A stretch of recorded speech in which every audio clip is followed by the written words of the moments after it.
Hello, welcome back to Football United TV. Thank you everybody for subscribing lately. We are at 290 now, 10 away from the 300 mark, on our way on the road to 500, hopefully. Thank you, Prime. Thank you, Dan. And by the way, we are joined by these two right now. Prime, Dan, how are you doing, guys? I'm good. My team Yeah, won good. at the weekend, so My team didn't win, but yeah, I'm good as well. We'll talk about the both. We really wanted to get on to the result against Aston Villa with Arsenal, and mate, that was a crazy performance, wasn't it, Dan, from Arsenal? What do you think? Like, what do you make coming from an Arsenal fan? And I'm going to let Prime ask you quite a lot as well today, because um, from an Arsenal, look at him rubbing his hands together. From an Arsenal fan's perspective, look, you're not going to have throughout a season. You're not going to have great games all the time, but it seems that our home form is non-existent at the minute. Maybe it's the lack of fans. Some people would argue that when there are fans at the Emirates, it doesn't make any difference because it's so quiet. But yeah, I think we're lucky. It was only 3. I think the first one's harshly ruled out. I feel like I don't know how much the keeper's view is obscured by that first goal that gets ruled out. And it could have been the same as the Liverpool result. It could have been 5 or 6. We really were there for the taking. I didn't get to watch the game live because of the box office issue that I refused to pay for.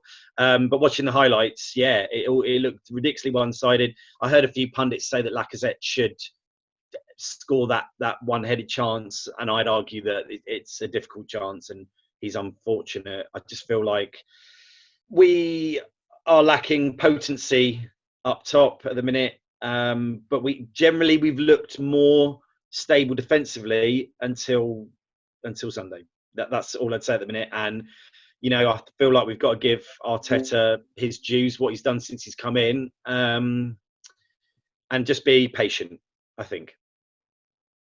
Prime doesn't seem so sure. I definitely agree with the defence thing, like the fact that you look a lot better defensively than you have in the last 4 or 5 years. Like, at least trying to look better by getting in players and trying to get a backbone. But Prime, what do you think? Yeah, what's your thoughts, mate? where do I start?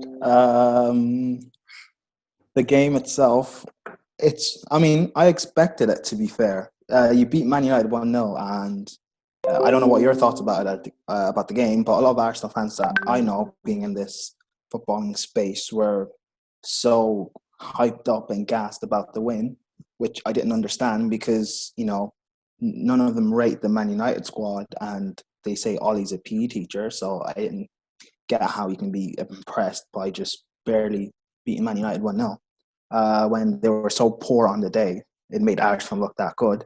We play Aston Villa. We know how good they can be. We know how good they have been this season. Ollie Watkins has been that potent threat up front that they were missing last season. That's why they almost got relegated. Ross Barkley has added more creativity to a midfield that already has Jack Grealish, Douglas Luiz, and McGinn in midfield, 2 workhorses that can, go step up to just about any midfield in the league. We know how great Tyrone Mings is at centre-back, and Emi Martinez, the goalkeeper that Arsenal know really well. He is better than Leno, so it was weird that he was allowed to go to Villa for, 20, 25 mil, and you kept Leno instead. You talk about Arsenal's defence. Since Arteta's come in, it may seem like you're good defensively because you don't concede a lot of goals, aside that Aston Villa result, but the way you defend, you're still conceding a lot of chances, and you also don't create enough goals up front. So it's not like you can outscore opposition anyway. Aubameyang only has, I think, 2 goals this season. One of them came against Fulham, and the other one's a penalty. You're not creating enough chances up top, and your patterns and how you attack are non-existent. So it's nullifying Aubameyang from being potent enough to actually do anything, even though it's off the left-hand side. You have Lacazette. He cost about 50 mil, roughly. It shows that you bought him for 50, and then in January of that same season, you brought in Aubameyang for around 50. It shows that Lacazette is not up to the standards. Willian, I love Willian for what he's done for Chelsea, but honestly, he is inconsistent. He has one good game, or one great game, I should say, in every like 7 games or so. Partey looked off it, which shows because he was taken off. Around halftime, Tierney got mugged off. Tierney, a left back who I rate highly, he got mugged off completely. And it's weird because he's playing in the left of a 3 when he should be playing as a wing back. Gabriel, he looked average in that game. I'm just running through the entire team. And then he was the same Anani that we know him to be, just sideways, looked lost, looked like a passenger at that midfield. And if I was to show you Jack Grealish, Ross Barkley, Ollie Watkins, McGinn, Douglas, Louise, Tyrone Mings, if I was to show them to any person who doesn't really have a knowledge of football, they'd be telling me that they play for a top 6 team in the league. And yet they played for Villa and they were able to just absolutely boss Arsenal around the place. I'm done. Sorry. Right, thanks. I'll now pull that knife out of my chest. Dan, I like you, bro. You're my friend. Sorry, bro. But... no, and I feel like your comments are fair. It is reflective of. I think it's pretty true. Like we have been. I mean, if we go back to go back a week ago to the Man United game. Yeah, we weren't great, and the poor Man United side made us look all right. I did feel in that game there were good performances from Gabriel and Partey, but then I'd also argue with myself that I feel, although I know me and Matt haven't spoken about this, but I feel like Gabriel got lucky not to get a second yellow for that challenge on Greenwood. And then so that game where we looked all right and managed to beat a Man United team that was weak on its day, just weren't firing on all cylinders. And then we jumped forward a week after a Europa League game in which only 2 players played in the Europa League, then also played in the Premier League. I think it was El Neni and I think Leno was in, wasn't he, in net? So there's no excuses. Like there can't be any excuses. It can't be like, oh, it's fitness or it's the timings or it's the Thursday Sunday thing, because it doesn't apply to nine of those players on the pitch. I don't know. I just feel like this is because of the COVID thing. I just still feel like this is going to be a weird season. The lack of fans, teams that we would regard as smaller clubs, not in the top 6, will fancy going to top 6 teams and getting a result because there's less intimidation factor. That's all right. Do you think VAR as well, the decisions that are coming out about handballs, etc., is making a difference to people's fortunes in the league? What would you say? I think, just touching on that, I was saying earlier that there was a I think it was it was either the first Villa goal, I think it was actually the first Villa goal or the second one, where basically Arsenal defenders were just standing off the attackers because it felt like they were afraid to concede a cheap free kick from a handball or a cheap penalty. So I feel like the defenders have got it really hard at the minute, and there's so much inconsistency with the VAR decisions again, not surprising, that it is sort of spoiling the game. It's giving defenders a harder time, but equally attackers are struggling to stay on side, like we saw with Bamford's one that was ruled out. I mean, it was a great goal, lovely finish. To be given off because your arm was offside, which is not a part of your body you're going to use in a game of football as a striker, seems ludicrous. But then if you're going to go by the new rules, then any part of your body that is offside, you are technically offside. It is then black and white. But there just seems so many inconsistencies. And with the handballs at the weekend, we saw with the City-Liverpool game as well, like inconsistency with the handballs given. Hey. Kesh. Hello. Mate. So, yeah, I don't know, Matt. I think the handball rules are kind of killing the game. VAR is kind of making the game more difficult. Yeah, I feel like I don't know how much it's affected Arsenal as such with VAR decisions, apart from the fact that we were saved our blushes of a 4-0 loss rather than a 3-0 loss. I don't know. Like, I mean, if we look at other clubs, how's it gone with Chelsea? Has VAR affected any of the Chelsea performances or results at all, Prime? Not that I can really think of. Like, to be fair, VAR decisions in itself, I've yet to personally find one that I wholeheartedly disagree with, because you may not agree with the ruling, however, they are officiating in accordance to the rules. So if the rule is there and it says this, and that's what VAR is going based off of, then I can't disagree with that, or I can't really argue against it, other than saying then the rule shouldn't exist. Because people talk about offside and how it should give a bit of benefit, or maybe make it, like 2 inches of a benefit or whatever, then you're still going to have a problem with the getting caught offside by more than 2 inches or whatever. For me, the rules are the rules, and yeah, they're strict, they're harsh, but everyone wanted VAR to get decisions right. It's now getting it right, and then people are complaining that it's being too strict. Welcome in, Kesh. How you doing, mate? Fine, thanks.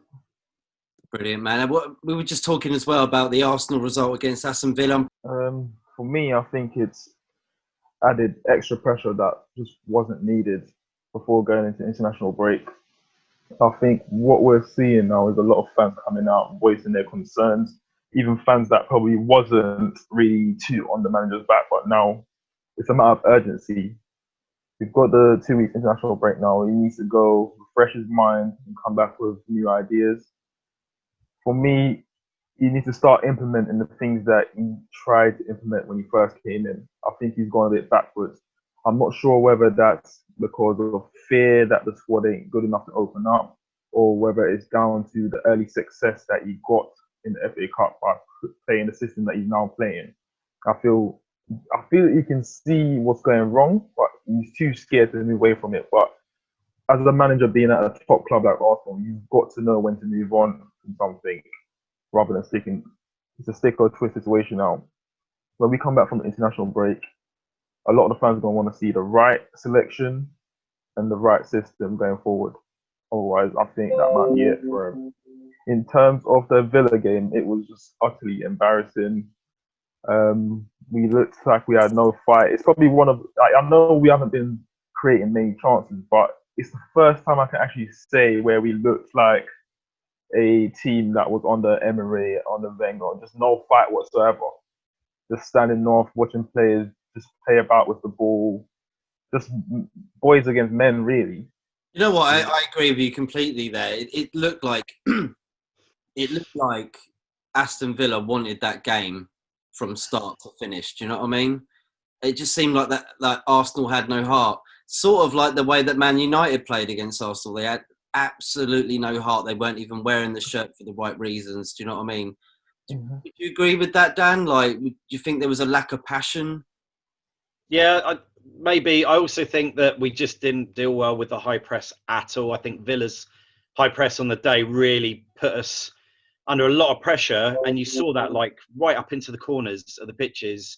And they just, I think, you're asking a lot of the defenders. I mean, if you compare the game to 10 years ago, like a defender's job now is so much more like, it used to be like the goalkeeper would give it out to the defence, everyone else would push high up the pitch, and defenders would be looking to play long balls in, and then it's down to the attack to deal with that and then soak up an attack from the opposition.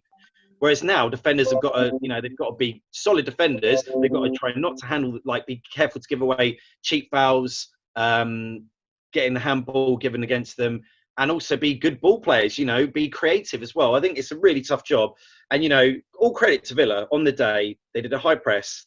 They did an amazing job, and they made us look bang average.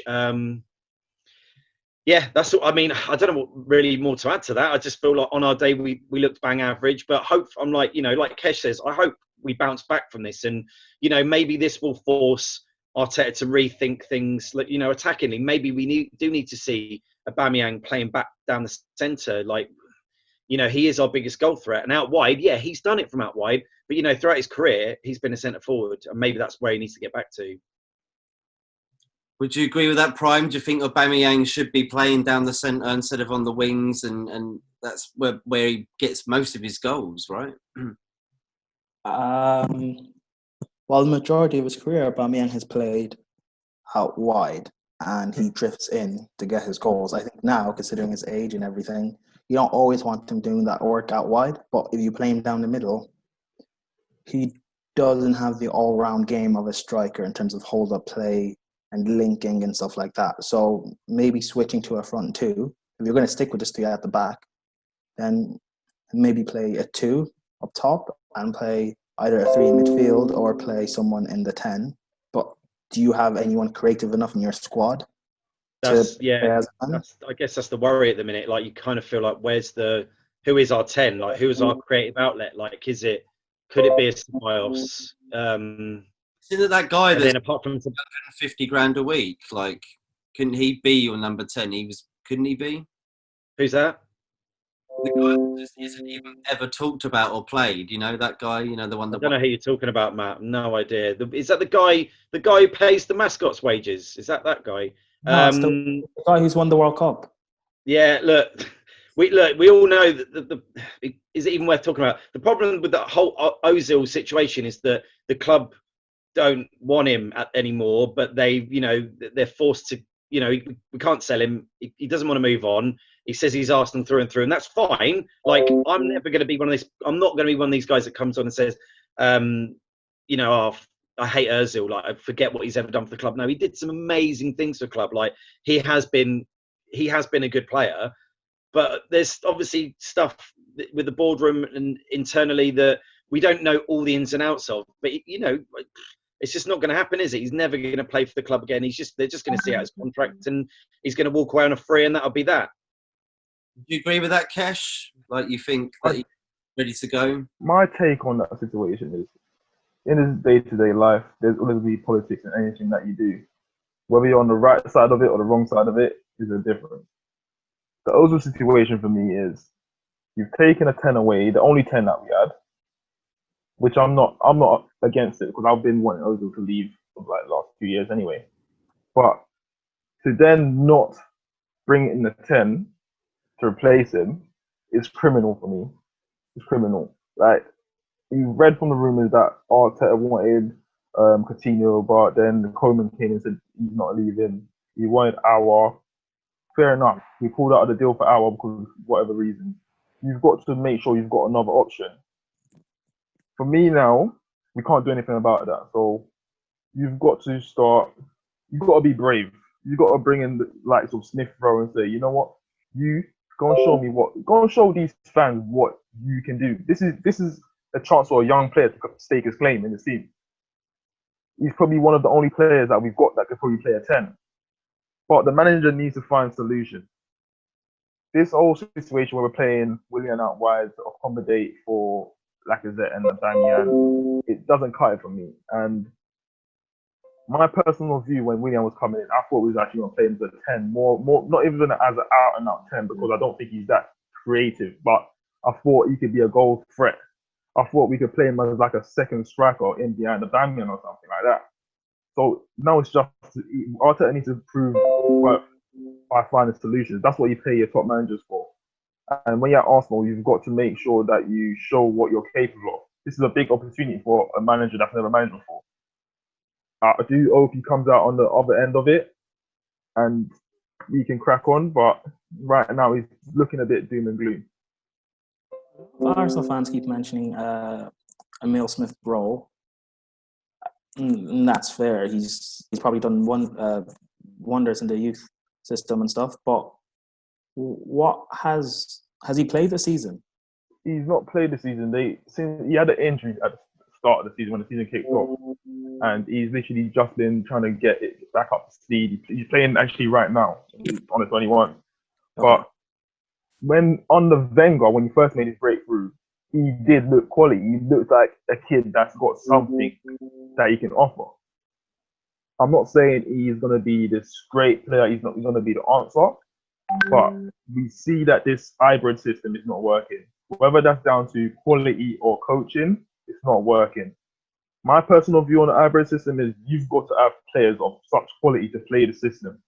Because it's not a defensive system. We look so defensive, but it's not a defensive system. Because in the transition, we're meant to look like a different formation. But it's just not working. you've now got the choice of going back to a 4-2-3-1 and actually trying to be a lot more brave. For me, this season is not down to defending. I don't know about you guys, but it's not about defending. It's about getting goals. If you can set your team up to get goals, you will reap the rewards from it. And I was literally saying to my friend earlier, this season would have been perfect under a Wenger. Honestly, it might sound a bit weird, but I feel Wenger would all out in this season specifically. It's a weird one. It's that desperate that you could get Wenger back. Like, he'd be good. Also, I know what you mean. Because this season is just all about attacking and goals and that was what Wenger played. It was Wengerable, but I know. I can relate. I know what you mean. But let's all get behind Arteta and hopefully things will get better. So what do you make of that then, as coming from a Chelsea perspective, Prime? Like, did you agree with what you heard? Smith Rowe, I get it, but it's a thing of pinning your hopes on a youngster. And I understand where you're coming from, and he probably should be given a chance, but I think he should then be also eased in. Because if it's a thing of he comes in, he starts off brightly, and then he fizzles out, which youngsters tend to do. They tend to go through a lot of dips in forms and inconsistency. Because you don't have another creative option or a lack of creative options, people can tend to get on his back. I've seen it happen a lot with youngsters. It happened with James last season at Chelsea, Tammy, happened with Mason Mount. It's happened with Rashford at Man United. Youngsters who, with that sort of potential, and they start off brightly, and then they start being, performing up and down. Fans hyping up on or jumping on their backs. That doesn't help with their form. Just as you came in, we were talking about like VAR decisions that we've been having, like, has sort of upset some teams, like performances, results. What do you make of it? I mean, ruining the game, do you think it should be changed? I'm a big fan of VAR personally. I just feel I don't feel like it's the equipment itself. I feel it's more to do with the people at Stanley Park. At the end of the day, the rules are black and white, innit? It's straightforward. You can't complain about the rules because it's not the rules that's ruining it by the people controlling it. But other than having to be taking advice from people who probably not played football before, probably never even officiated a game before. There's a lot of things that could be worked on. VAR. I feel we need to implement it the same way it's being implemented across Europe. Because for some reason, the FA is trying to make it their own little thing, and it's not. Yeah, I agree. Would you agree with that, Prime and Dan? That is the only problem with VAR in England, because everywhere else, I think once last season I heard a VAR decision in, I think, Italy. Other than that, I haven't heard anything. So it's like, why is it everywhere else there's no problem? Even in the Champions League, there's no problem. Europa League, there's no problem. But there's a problem in England. It must be how it's being used then, or how it's being implemented. Why is it different leagues? Like, it should be set, like you said, as one ruling for every league under one umbrella. I mean, I don't get how some people can change it. We've only just sort of started adding referees running over to the screens. That took a long time, didn't it? And Yeah. I don't understand where the logic is in it. Yeah, but I think that's what footballing rules in general, because we know the rules of the game. It can be, I guess, likely altered or changed a bit depending. It's different in each leagues. Like, for example, how things are officiated in terms of tackling and yellow and red cards in the Prem is different from in Italy or in Germany or in Spain, and then it's completely different from how it is in the Champions League. So I think every officiating system like the FA or UEFA or whatever, they all have their own way on how they want to look at things, and that doesn't help. For me, I think over the last probably year or so, I've come up with the idea of thinking that referees in the top 5 leagues in Europe and learn off each other. That way, you can embed certain things. Like, because in Italy, a foul that's given in England probably won't be given over there. And us fans will agree with that. So why, if our football can be improved by foreign imports, why can't a refereeing be improved by foreign imports as well? I think, like, you know what? Some referees also say that because of different styles of plays in different leagues, it changes the way that they referee games.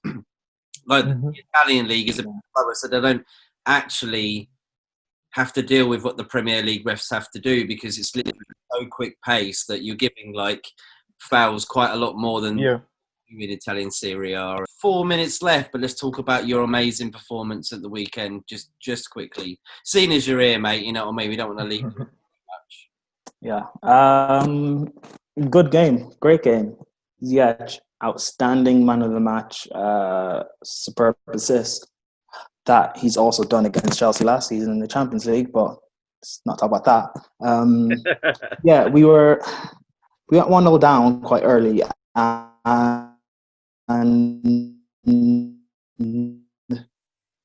I started things like that, but it only lasted for like 12 minutes and we equalised and the game got easier from there. Since the last international break until now, we had a period of games where it was against opposition that we should be beaten, to be fair, yes. And we did, and we got through that. And look, I'm not going to praise us for beating teams that we should be beating, but this time last season we were having the same amount of possession, creating the same amount of chances, but still struggling against them, struggling to get where we're beating these teams. And that's a good point. We're now in a good run of form. After the international break, we've got to play Leeds United, Wolves, Man City, Spurs, and then Arsenal during the Christmas period. We also have to play our remaining Champions League games as well. Let's get through all of that first. Let's get through all of that as well, because those are all, in their own way, different and difficult opposition.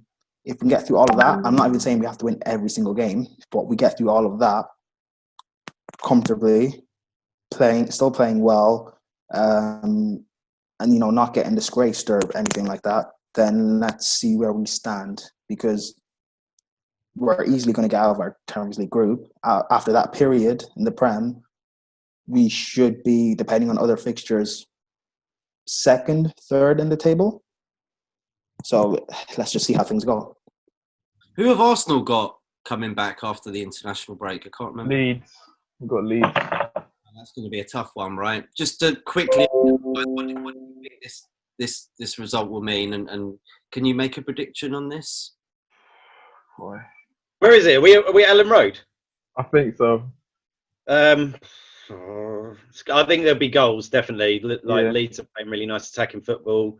I'll be worried of seeing the best of like Bamford and Clicker linking up really nicely. I just throwing out I'm going to go for a 2-2 because we haven't had a draw yet, so I'm going to go 2-2.